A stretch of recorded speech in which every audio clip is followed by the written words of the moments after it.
Hola, ¿cómo les va? Bueno, este video está destinado a los estudiantes de Pedagogía del primer año del Profesorado de Educación Secundaria en Lengua y Literatura del Instituto Superior de Formación Docente y Técnico número 125. El objetivo del video es hacerles una devolución a sus trabajos relativos a la guía de lectura número 4, en la que tenían que trabajar con un texto de Inés Dussel y una entrevista a Federico Pita. En este video voy a reponer entonces las preguntas relativas al texto de Inés Dussel, que se llama ¿Existió una pedagogía positivista? La formulación de los discursos pedagógicos en la segunda mitad del siglo XIX.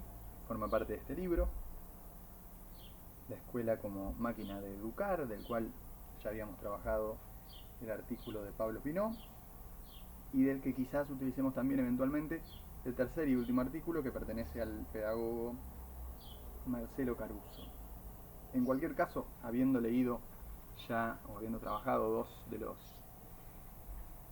tres artículos en la materia, les recomiendo al que quiera y pueda que compre el libro.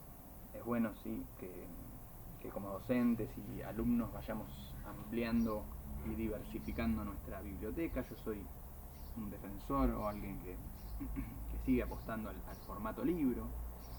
Quiero decir, las fotocopias, las impresiones son prácticas, son más baratas y para estudiar es seguramente lo más recomendable, pero aquellos textos que nos marcan, que nos resultan significativos, que nos permiten ciertas reflexiones, pero de los que quizás sabemos hay ciertos conceptos, ciertos argumentos que no comprendemos todavía, que permanecen confusos.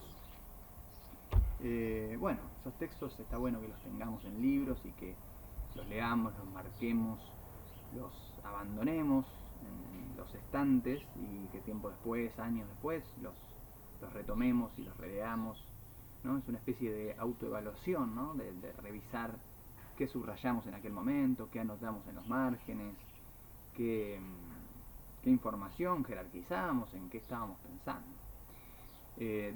Las fotocopias por ahí se pierden, se estropean. Bueno, los archivos digitales habrá quienes les resultan más cómodos y funcionales. Quizás yo soy un poco más conservador en este punto. Bueno, les decía, tenían que leer el artículo de Inés Dussel, que forma parte de este libro, ¿sí? Y mirar una entrevista al politólogo Federico Pita en el canal de la ciudad. 8 de las 10 preguntas de la guía se referían a estos materiales. Las dos preguntas finales apuntaban a recapitular un consejo que les compartí de cara a mejorar sus redacciones y sus interpretaciones de los textos, y de cara a recapitular un concepto o una perspectiva ética, pero también epistemológica, que les recomendé tener presente a la hora de sus análisis, ¿no? Entonces, comencemos comentando las preguntas y las respuestas relativas al texto de la pedagoga argentina Inés Dussel, que tematiza, como ya el título de la obra lo indica, el impacto que tuvo una corriente de pensamiento fundamental, como fue el positivismo, sobre el desarrollo de la disciplina que nos convoca, que es la pedagogía. Repongamos brevemente de dónde venimos. Me interesa en particular recuperar dos elementos, ¿no? En primer lugar, en nuestra guía de lectura número 3 habíamos trabajado a partir de una obra de Narodowski la tensión, ¿sí?, entre dos obras que se disputan el puesto de origen escriturario o de obra pionera de la pedagogía, ¿se acuerdan? La Didáctica Magna de Komensky, ¿no?, y el Emilio de Rousseau, la obra entonces de un teólogo y de un filósofo ilustrado. Habíamos caracterizado ese tránsito como el paso del teocentrismo al antropocentrismo, ¿sí? Dicho en una palabra, que trabajamos de la mano de Mario Heller en nuestra guía de lectura número 1. Lo que ha sucedido en este paso del teocentrismo al antropocentrismo es el proceso de secularización, ¿sí? Asimismo, ejemplificamos de la mano de Susana Bianchi algunos procesos históricos puntuales o concretos donde se puso de manifiesto este proceso de secularización. En segundo lugar, diría que así como referenciamos la historicidad y el carácter moderno de la infancia o del sentimiento de infancia de la mano de Philippe Ariès y de Narodowski, Asimismo, habíamos hablado de la historicidad de la escuela, de la mano de Pablo Pinó, ¿no? Del autor que leímos en nuestra guía número 2 y cuyo artículo forma parte también del texto del libro, ¿no? donde se ubica el texto de Inés Dussel que vamos a comentar ahora. Con Pinó, entonces, habíamos planteado que la escuela no es una institución que estaba destinada a triunfar, no era un fenómeno inevitable, sino que fue una posibilidad entre otras que resultó triunfante, ¿sí? Un fenómeno contingente, un fenómeno entonces expuesto al cambio. Entonces, pasando en limpio, los conceptos me interesaba retomar estos dos conceptos, ¿no? Para la evolución de las primeras consignas. Me refiero a los conceptos de secularización y de la historicidad de la escuela, ¿no? La secularización como esta preocupación por este siglo, por este tiempo, por el más acá, y el desestimar correlativamente la preocupación por el más allá, por otra vida, por otro tiempo. Y en cuanto a la historicidad de la escuela, bueno, el hecho de que esta práctica, institución, ¿sí? La escuela no estuvo desde siempre, sino que es bastante reciente, si miramos la historia a largo plazo, y no es homogénea, sino que es una práctica, una institución que está supeditada a la disputa, ¿no? Entonces comencemos. La pregunta número 1 de la guía de lectura número 4 decía lo siguiente: ¿cuál es, según Inés Dussel, la relación entre positivismo y religiosidad? ¿Y qué quiere decir que el culto a la ciencia viene a continuar y reafirmar el religioso? Bueno, primero que nada, habría que decir, tal como señala Inés Dussel, que el positivismo es un concepto que refiere a una escuela de pensamiento bastante difícil de delimitar. Se trata de una tradición filosófica que capitaliza elementos de tradiciones anteriores y que a su vez tiene fuerte injerencia en distintas corrientes sumamente diversas entre sí, ¿no? Con lo cual, lo primero que quiero dejar en claro es que nosotros vamos a presentar muy a grandes rasgos algunas características del pensamiento de dos grandes referentes del positivismo, Augusto Comte y Herbert Spencer. Ya hemos señalado en otras oportunidades que nuestra forma de abordar los textos no tiene como objetivo atrapar todo lo que allí sucede. Los textos son mucho más delicados, minuciosos de lo que las guías de preguntas nos invitan a destacar a los efectos de la trama de nuestro programa y de nuestras reflexiones.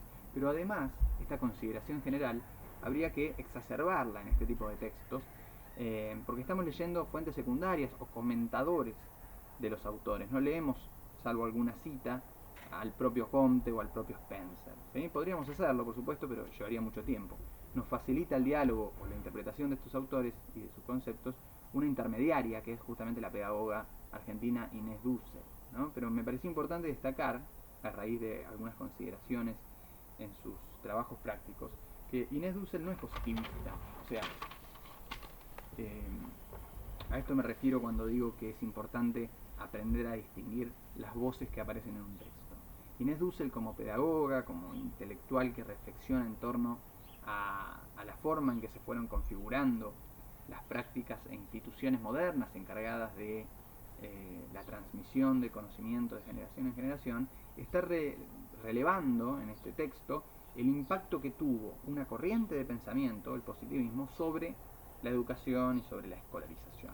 Lo que sostiene básicamente en el artículo es que, contra lo que suele sostenerse, la influencia del positivismo en la configuración de la pedagogía tuvo un alcance bastante limitado, ¿no? Entonces, lo cual, por otro lado, como ya adelantamos, no quita que el positivismo no haya resultado sumamente significativo para otras prácticas e instituciones, fundamentalmente para el ámbito de las ciencias y su fundamentación teórica, la epistemología, y para el ámbito del derecho y de la política.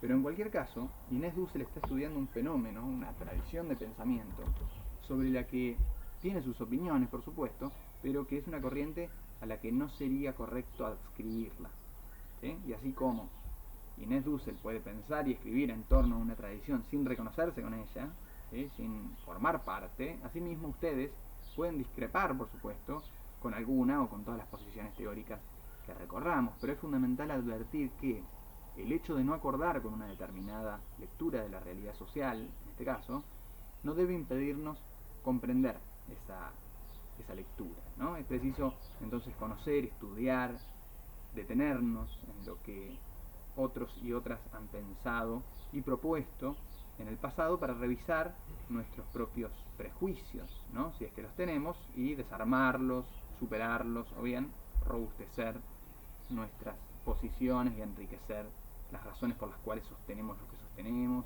pensamos lo que pensamos, ¿no? Y si no tenemos ningún preconcepto, ¿sí?, ya sea apologético o peyorativo, quiero decir, si nunca escuchamos la palabra positivismo en referencia a una corriente de pensamiento y no como sinónimo de optimismo o candidez, y no tenemos ningún prejuicio, ¿no?, es decir, ninguna opinión previa, de ahí el prefijo pre, al juicio, ¿no?, a la situación de estar en condiciones de opinar razonadamente, entonces en buena hora que sumemos la palabra entonces al diccionario personal y que incorporemos todo lo que Inés Dussel nos convida a reflexionar en torno a este concepto.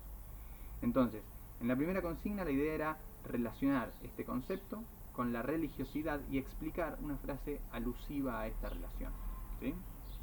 En este punto podríamos en alguna medida hacer coincidir y en otro sentido contraponer las posiciones de dos referentes del positivismo en los que se detiene Inés Dussel, ¿no? Me refiero a Comte y Spencer.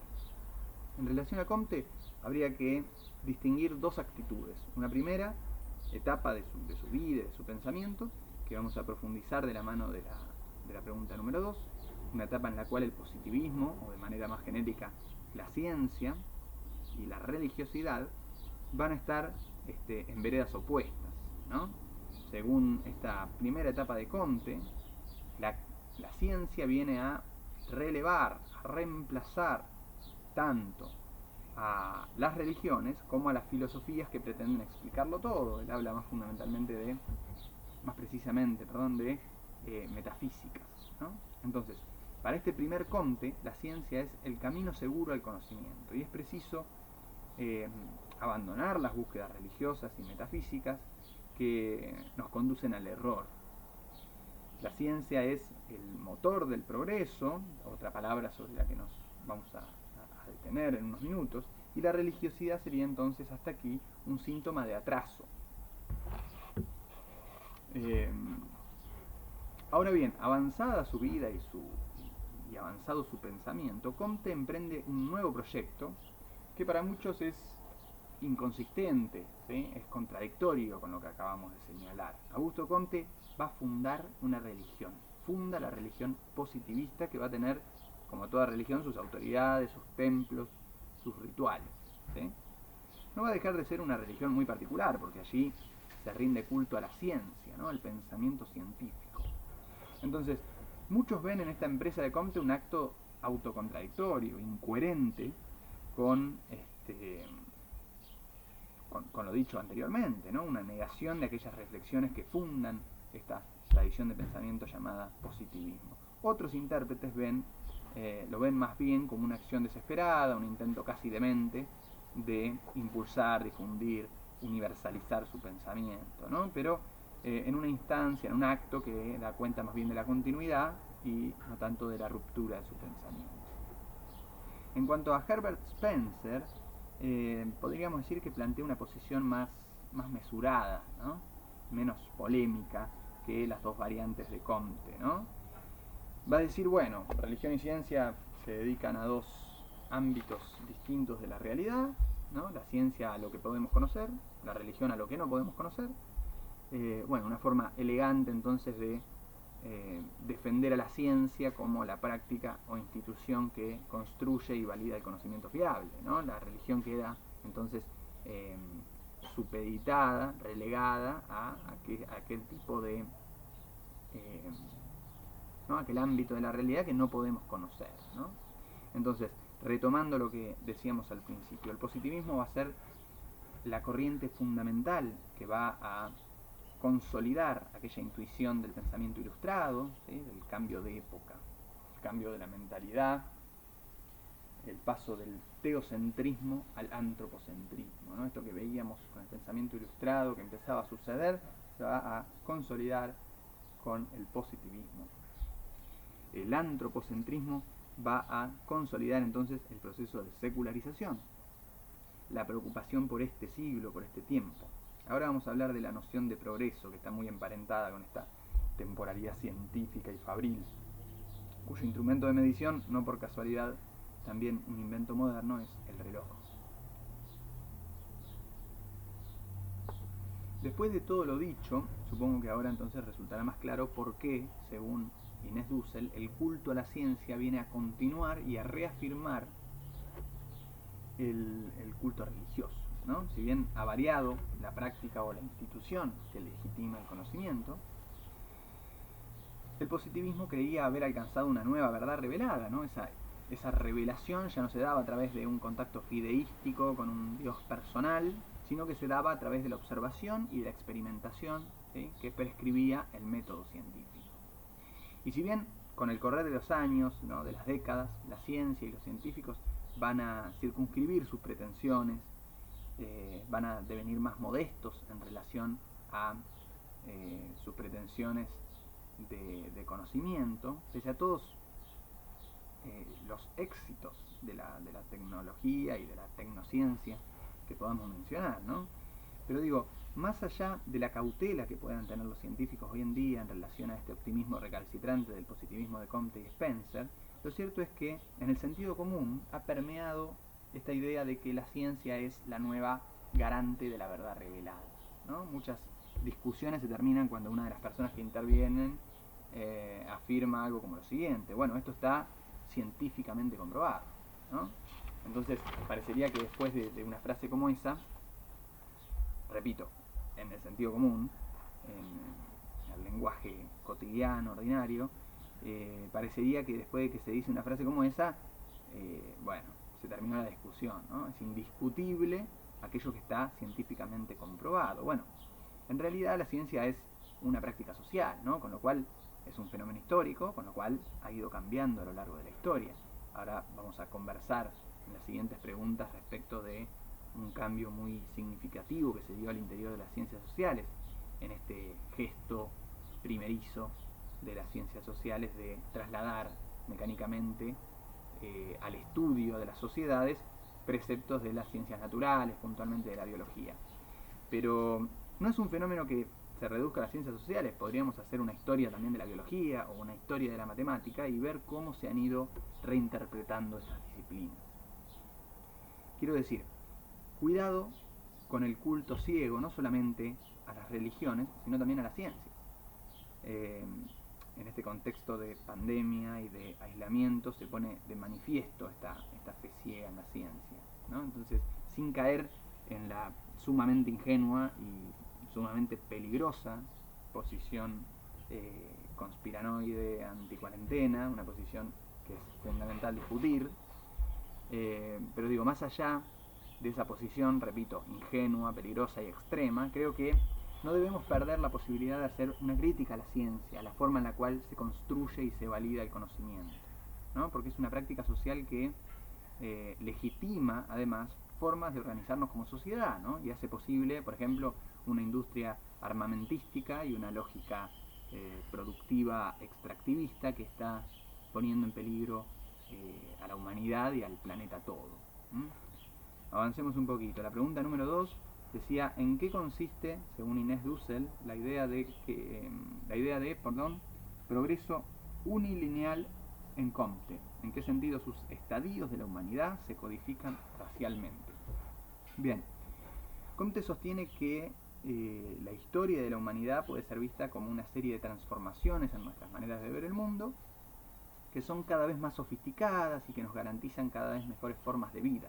¿Sí? La idea del progreso sostiene entonces que venimos de un pasado ignorante y rudimentario, y que conforme pasa el tiempo vamos logrando conocer cada vez más y mejor el mundo, y el elemento clave en esta forma de ver el tiempo es justamente la ciencia. Comte plantea que podrían distinguirse tres grandes etapas, tres grandes estadios de la humanidad: el teológico, el metafísico y el positivo. Bueno, el teológico, nosotros ya hemos hablado de teología, ¿no? Se corresponde entonces con las prácticas religiosas. El segundo estadio, el metafísico, abre paso entonces al proceso de secularización, ¿no? Es el abandono justamente del teocentrismo y las primeras configuraciones del antropocentrismo. La metafísica, dicho muy rápidamente, es el ámbito de las preocupaciones fundamentales de la filosofía, ¿no? Es decir, que para Comte la filosofía, a partir de sus concepciones metafísicas, lograría socavar la validez teológica del conocimiento.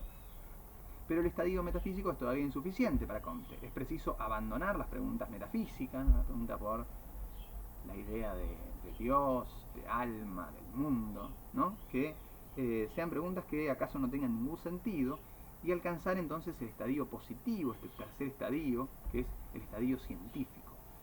Además, Comte distingue al interior del estadio teológico tres formas, ¿sí? Tres etapas que pueden jerarquizarse según grados de complejidad y a los que Comte adscribe ciertas identidades racializadas. Entonces, Comte está diciendo, el tiempo avanza linealmente, hay una idea de progreso, ¿sí? Que vamos de una situación de ignorancia, de una situación de una situación rudimentaria hacia una situación de conocimiento pleno. En ese proceso podemos distinguir etapas, tres grandes etapas: el estadio teológico, el metafísico, el positivo. Y ahora lo que vamos a hacer es subdividir al interior del primer estadio, del estadio teológico, tres distintas formas, ¿sí? La forma más básica del estadio teológico sería el fetichismo, ¿sí? El culto primitivo a figuras materiales. Y según él, la gran parte de la raza negra se encuentra todavía en esta fase, ¿sí? Ahora nos vamos a detener sobre este concepto, ¿sí? Sobre el concepto raza. El politeísmo, la segunda etapa de este primer estadio, del estadio teológico, el politeísmo, es decir, la creencia en muchos dioses, sería una fase ya más desarrollada que la fetichista, según Comte, y en esta fase ubica a la parte más adelantada de la raza negra, a la raza amarilla y a la parte menos desarrollada de la raza blanca. Finalmente, el monoteísmo sería la fase que dirige la religiosidad a un único Dios, y es la fase en la que se encontraría la inmensa mayoría de la raza blanca. Digo la inmensa mayoría porque, como dijimos recién, según Comte, la parte menos desarrollada de la raza blanca estaría todavía en el politeísmo, y una parte más selecta en el estadio superior al teológico, que es el estadio metafísico, y finalmente lo más selecto, ¿sí?, de la raza blanca habría alcanzado ya el estadio positivo. Entonces vemos que el carácter unilineal, ¿sí?, de esta noción de progreso, hay una sola línea posible de ser transitada, ¿no? Hay tres estadios: el teológico, que a su vez tiene tres fases, ¿no?, el fetichismo, el politeísmo y el monoteísmo; luego el estadio metafísico y el estadio positivo. Y vemos también claramente el racismo que postula esta teoría, ¿no? Adelantemos algo que vamos a profundizar en el próximo video, en el comentario a las consignas relativas a la entrevista al politólogo Federico Pita. ¿Qué es el racismo? El racismo es, según Federico Pita, una ideología, ¿no?, que sostiene que la raza humana está subdividida en subrazas, dividida en subrazas, y que esas subrazas están jerarquizadas. La cima de esa jerarquía estaría ocupada por aquellas identidades, por aquellas corporalidades que justamente elaboraron este cuento, que elaboraron esta teoría. Ya vimos con Comte que la cima de esta jerarquía racial lo ocupa la raza blanca. De esto se trata entonces el postulado de la supremacía racial blanca, ¿no? Es decir, el racismo sostiene que los aspectos fenotípicos superficiales, ¿sí?, el color de la piel, la forma del pelo, los rasgos faciales, etc., son un testimonio de diferencias más profundas, de diferencias de tipo intelectual y moral, ¿no? Es decir, que el postulado de la supremacía racial blanca sostiene que los blancos son más capaces, más inteligentes, más racionales, y que son, por lo tanto, más justos. Lo mejor sería, ¿sí?, según estas posiciones, que estas poblaciones, estos cuerpos, estas identidades, ¿no?, más racionales, más desarrolladas, ¿no?, sean aquellas que tomen las decisiones, que gobiernen, que dominen, ¿no? Entonces esta ideología, que es el racismo, surge junto con este proceso político tan fundamental que es la conquista y la colonización europea de los territorios luego llamados América. Y bueno, ya hemos caracterizado de la mano de Enrique Dussel a este proceso como el choque de culturas más importante de toda la historia de la humanidad, ¿no? En 1492 comienza entonces la modernidad, la primera modernidad, porque, como señalamos, de la mano de Marx, la conquista y el saqueo de recursos metalíferos y del trabajo vivo indígena americano y afrodescendiente va a permitir la acumulación originaria del capital, va a permitir la fundación del capitalismo como sistema de producción que va a alcanzar un grado de universalidad nunca antes visto, ¿no? Este monumental proceso va a traer aparejadas profundas transformaciones en diversos aspectos que ya hemos mencionado, ¿no? Aspectos económicos, geográficos, astronómicos, religiosos, políticos, etc. Diversas transformaciones del pensamiento europeo, ¿sí? Van a postular la supremacía racial blanca como puntos nodales de sus teorías, ¿no? Pero el positivismo es particularmente relevante en este postulado por dos razones. En primer lugar, como ya hemos señalado, porque se trata de una corriente de pensamiento que consolida el proceso de secularización, es decir, el paso de la religiosidad cristiana medieval a la ciencia moderna como institución y práctica garante del conocimiento válido. Y en segundo lugar, porque las figuras fundadoras del positivismo, ¿no? El conde de Saint-Simon y Augusto Comte, son también los fundadores de la sociología, ¿no? Como disciplina autónoma. Es decir, que el positivismo como corriente está a la base del proceso de independización de las ciencias sociales como disciplinas autónomas. ¿Sí? Dicho un poco más bruscamente, las ciencias sociales surgen como disciplinas sosteniendo el postulado de la supremacía racial blanca, ¿no? De hecho, la antropología surge como la disciplina que estudiaba las razas inferiores, ¿no? En el lenguaje de la época, y la sociología como la disciplina que estudiaba las razas superiores. ¿Sí? Con el tiempo, por supuesto, el propio desarrollo de esta disciplina llevará a modificar los conceptos, ¿no? En lugar de razas se hablará de etnias o culturas, ¿no? En vez de superiores e inferiores se hablará de más desarrollados y menos desarrollados, pero al día de hoy se siguen reproduciendo violencias sistemáticas contra ciertos cuerpos y ciertas identidades racializadas, ¿no? Y los principales agentes de esas violencias son las instituciones, los estados, la academia, los medios de comunicación, etcétera. Ya nos vamos a detener sobre estos temas de la mano del politólogo Federico Pita. Lo que me interesaba señalar es que el racismo como ideología gozó en su momento de rigor científico. Era la propia ciencia, esa nueva verdad revelada, la que nos traía la modernidad, ¿no? La que justificaba con sus métodos, sus observaciones y sus experimentos por qué algunos nacían para mandar y otros nacían para obedecer, ¿no? Vemos entonces cómo ya no había una justificación divina del poder político y de la epistemología, ¿sí? Las revoluciones burguesas venían a dar por tierra con los títulos nobiliarios y el carácter hereditario de los tronos absolutistas, pero sin embargo la justificación laica y contractual, ¿no? del poder político excluía a través de los fundamentos científicos de la época a ciertas comunidades, a ciertas corporalidades, a ciertas identidades, ¿no? en términos de la época, a las razas inferiores, ¿no? Como vamos a desarrollar en el próximo video, el consenso científico que justificaba el racismo y la supremacía racial blanca van a caer, ¿sí? Se va a derrumbar ese consenso. Hoy es insostenible desde la ciencia la idea de que ciertos rasgos fenotípicos externos, color de la piel, rasgos faciales, etc., son testimonio de aptitudes y limitaciones intelectuales y morales. Y es además insostenible desde la ciencia la idea de que hay subrazas y todavía más insostenible entonces la posibilidad de jerarquizar esas subrazas. La ciencia no sostiene estos postulados hoy en día, sin embargo el racismo ha calado muy hondo como ideología en una serie de instituciones fundamentales para nuestro modo de vida. Y el racismo es evidente y se manifiesta cotidianamente en el sentido común, ¿no? El dato de que el insulto prototípico argentino sea negro de mierda nos habla de lo que Federico Pita llama el mito de la Argentina blanca, ¿no? Es decir, de un relato y una representación de nosotros mismos que se funda en el racismo y en el postulado de la supremacía racial blanca. Tercera y última pregunta, o una de las últimas preguntas que vamos a comentar en este video. Dice, ¿en qué consiste, según Inés Dussel, el darwinismo social de Herbert Spencer? ¿Cómo se articulan pedagogía, psicología y biología en la pedagogía positivista? Bueno, en la primera pregunta caracterizamos las posiciones tanto de Comte como de Spencer. En la pregunta número 2 nos detuvimos sobre los estadios del pensamiento de Comte, y en esta pregunta número 3 entonces abordaremos algunos postulados de Spencer.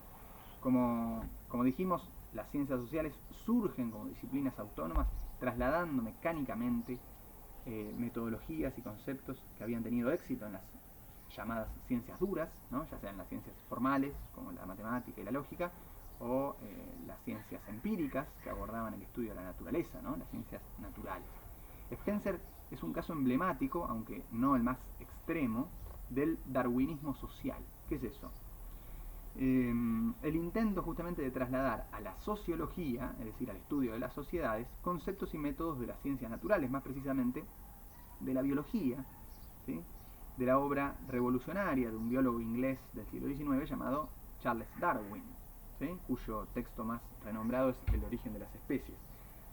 Spencer interpreta biológicamente entonces el universo social y humano.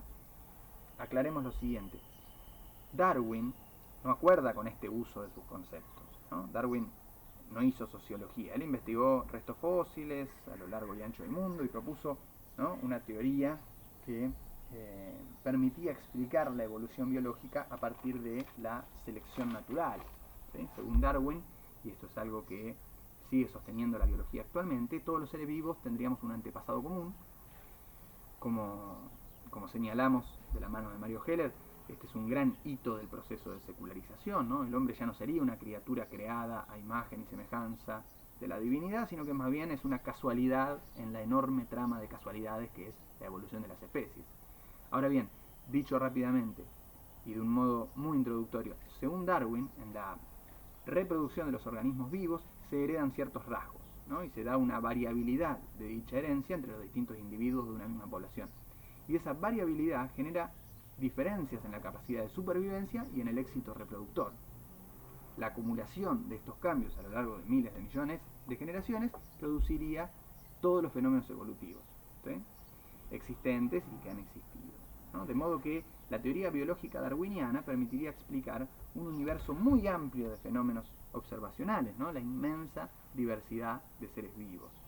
Dice Inés Dussel, vamos a leer un fragmentito: con el impulso darwinista se cumple el sueño comteano, el hallazgo de la ley superior, la unificación de la ciencia en un solo lenguaje que pueda explicar las formas múltiples y cualitativamente diferenciadas de las variaciones, ¿no? Entonces, Spencer va a trasladar al estudio de las sociedades ciertas categorías que Darwin creó para explicar fenómenos biológicos, ¿sí? De aquí que Spencer piense a la moral como un ámbito de conocimiento que está incluido en las leyes naturales y que, por lo tanto, su único fundamento es la ley de supervivencia de los más aptos, ¿sí?, que es otra forma de decir la eliminación de los más débiles. Con lo que dijimos respecto de Comte, ya imaginarán en qué tipo de cuerpos e identidades estaría pensando Spencer para distinguir a los más aptos y los menos aptos. Bueno, en relación a la segunda parte de la pregunta sobre cómo se articulan pedagogía, psicología y biología, Inés Dussel, sobre el final de su artículo, referencia un trabajo de Juan Carlos Tedesco, un trabajo que cita para discutirlo, pero donde el pedagogo argentino caracteriza dos grandes reduccionismos que lleva a cabo el positivismo, ¿no? El reduccionismo de la pedagogía a la psicología y el reduccionismo de la psicología a la biología. ¿Qué es un reduccionismo? Bueno, ya lo venimos diciendo a partir de la caracterización que hicimos del darwinismo social, pero vamos a repetirlo a los efectos de incorporar este concepto a nuestro diccionario. Un reduccionismo es un proceso que consiste en trasladar o traspolar conceptos, explicaciones o métodos de una determinada disciplina a otra. En este caso, explicar las ciencias sociales, y en particular la disciplina que nos convoca, la pedagogía, a partir de los conceptos, explicaciones o métodos de las ciencias naturales, en particular de la biología. Las ideas de progreso unilineal y de codificación racial de los estadios de desarrollo planteados por Comte, y esta traspolación de los conceptos darwinianos al ámbito de lo social que lleva a cabo Spencer, al postular la supremacía de los más aptos como única moral posible, son ejemplos paradigmáticos entonces del reduccionismo biologicista y de la fundamentación teórica del racismo como ideología, ¿no? En relación a la pregunta número 4, ya algo hemos dicho, vamos a profundizarlo en el próximo video, pero si bien, como destaca Inés Dussel, el positivismo no resultó hegemónico en el ámbito de la pedagogía, sin embargo, sí lo hizo en otras prácticas e instituciones que calaron hondo en el sentido común, ¿no? Consolidando el racismo más allá de la caída del consenso científico que constituyera su fundamento teórico decimonónico del siglo XIX, ¿no? Entonces, vamos a dejar acá, como siempre aclaro, el texto es mucho más minucioso de lo que hemos podido relevar aquí, pero me parecía un buen puente entre ciertos contenidos que veníamos trabajando, ¿no? El proceso de secularización y la historicidad de la escuela, y otros contenidos que trabajaremos en breve, ¿no? Las corrientes pedagógicas modernas, la relación entre el proceso de escolarización y los nacionalismos, y las diversas tradiciones intelectuales que se van a disputar los campos de investigación de las emergentes ciencias sociales, ¿no? Para cerrar, les quiero leer una frase del texto de Inés Dussel que estuvimos trabajando, que dice lo siguiente: al destacar el carácter relacional y abierto de todo discurso, se abre el espacio para comprender la articulación diferenciada de discursos que plasma en cada caso nacional. Las pedagogías triunfantes serían tramas que combinan discursos heterogéneos, tradiciones e identidades pedagógicas, filosofías, posiciones políticas, proyectos político-pedagógicos, estrategias del campo, entre muchos otros, que se articulan en torno a ciertos puntos nodales, en algunos casos en la ciencia como tecnología, en otros, la república o la nación. Estos puntos nodales condensan y reorganizan toda la serie de elementos discursivos que la conforman. A su vez, debe tenerse en cuenta que los sentidos de esta trama se conforman en el cruce con otros universos discursivos: política, lucha de clases, burocratización, constitución del campo intelectual, etc. Y que están siempre abiertos a nuevas configuraciones y redefiniciones. Bueno, nos vemos en el próximo video con un comentario entonces a las preguntas relativas a la entrevista al politólogo Federico Pita. Cuídense y quédense en casa.